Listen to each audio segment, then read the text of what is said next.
বন্ধুরা সবাই কেমন আছেন? আশা করি ভালো আছেন। এখানে পেঁপে, আলু আর হচ্ছে একটা পেঁয়াজ, এক কোয়া রসুন, 2 পিস চিকেন নিয়েছি। এটা চিকেনের এটা একটা বুকের অংশ, যাই হোক। আর এটা হচ্ছে বাটার। আমি এখানে শাহি চাল নিয়েছি আর হচ্ছে এটা বাটার নিয়েছি। এটা দিয়ে বাবুর জন্য রান্না করব আমি মিক্স খিচুড়ি, বলতে পারেন যে একটা হেলদি খাবার। তো আমি এটা হচ্ছে এই যে দিয়ে দিলাম। এখন এই প্রেসার কুকারে যেহেতু রান্না করব, তো এই জন্যই প্রথমেই দিয়ে দিলাম আমি এইখানে হচ্ছে পেঁয়াজ কুচি আর একটু রসুন কুচি, তার সাথে দিয়ে দিব এই যে মাংসগুলো।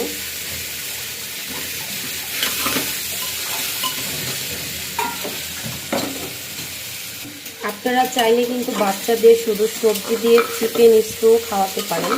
তো আমি একটু চাল ডাল নিয়েছি, ভাবলাম দুপুরের খাবারটা একটু চাল ডালেই থাক, যেহেতু এখন 7 মাস রানিং, মানে শেষ পর্যায়ে আমার বাবুর 8 মাস পড়ে যাবে। তো এই জন্য হচ্ছে আমি একটু সবজির সাথে একটু চাল ডালও দিই। তো এটাকে আমি ম্যাশ করে খাওয়াই দিই, যার কারণে আমার কষ্ট হয় না।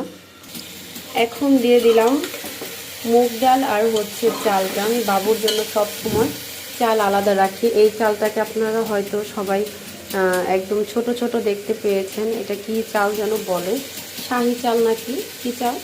প্রথমে মুগ ডালকে ভালো করে ভেজে নিচ্ছি, চাল ডাল, তারপরে সবজিগুলো দিয়ে জাস্ট সিদ্ধ করব। আমি কিন্তু আমার বড় মেয়েকে আরও বেশি ভালো ভালো আইটেম রান্না করে খাওয়াইছি।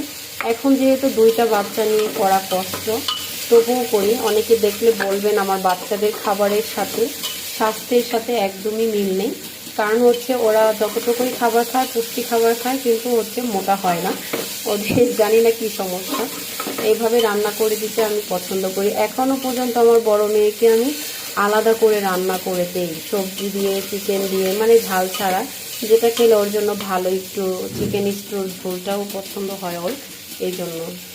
এখন এই যে কেটে রাখা সবজিগুলো আমি একে একে দিয়ে দেব এর মধ্যে। আমি পরিমাণ মতো জল দিয়ে দিলাম। জলের পরিমাণটা একটু বেশিই দিয়েছি, কারণ চিকেনের যে ঝোলটা থাকবে এটাও যদি বাচ্চাকে সবজির সাথে মিক্স করে খাওয়াতে পারেন, এটাও খুবই টেস্টি। এখন ঢাকনা দিয়ে ঢেকে দেব।